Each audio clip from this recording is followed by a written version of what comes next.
lammiileen Itoophiyaa giddu gala baajiraatan ministeera muummee Dr. Abiy Ahmed isaan mariisisuutti gammadan. Muummeen ministeera Dr. Abiy Ahmed dhufuu isaaniit waan gaarii. Sababni isaa Oromoodha, obboleessa keenya waan gaarii. Faayidaa keenya kaasitti kabajamu akkuma beekamu nuti nama biyya ambaa keessatti baqaadhaan jiraatu keessaa namni dawlaa biyya Arabaa kana keessa jiraatu itti gaafatamummaa nama dhuunfaa jala jiraata.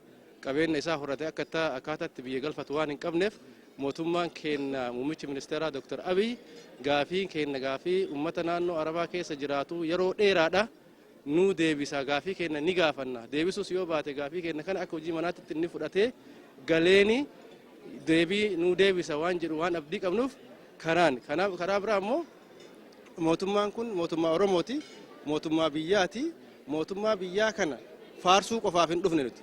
Waan inni qabullee nuti waan rakkoo inni qabullee itti himnee gara fuulduraatti wajjin ceesisuudhaaf duunatti dhagaame ministeerri dhufanii nu dubbisuu kennaa fi baay'ee gammanne tanaan dura immoo wanni akkasii nu dubbisee hin beeku. Kanaaf hedduu gammanne gammachuu guddatti nutti dhagaame. Kanaaf ulfaadha jechuun ni barbaade ministeera keenya. Toora hedduutu dhufee dabree jechuu. Ammoo carraan kunarraa kana nu goof hedduu takka gammachuutti qabna. Mirgi keenya haalaan kabajamaan turre akka lammii Oromoo tokkotti mirgi keenya Yuunaayitid Imereet Dubaay keessatti hedduu takka kabajaan qabnu ture.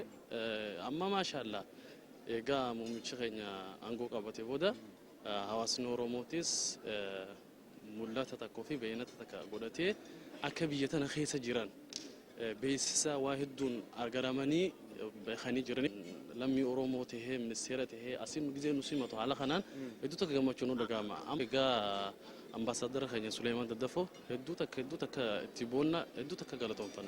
Egaa inni biyya tana dhufe tajaajilli nu kan namaa haalaan ni jira. Tajaajilli ni jira. Isa dura ammoo tajaajila dhiisii namni akkana similatu hin jiru. Ati lammii Oromoo fa'aa yoo taate namni si ilaalu hin jiru. Bakka maquma kee Oromootiif Oromummaa ta'uu kee baasaboora kee gubbaa si agarraanu bakka namni akkanatu zoor jee si ilaalu hin jiru. Alhamdulillah egaa amma muummichi keenya kadhufe hedduu takka gammachuu nu dhagahama. Inshallah waa hundaafuu qabsoo qeerroo fi qarreen jijjiiramni biyya keessatti jalqabe kallattii isaa eegee deemuu akka qabuu fi isaanis misooma biyyaa keessatti qooda akka fudhatan himaniiru.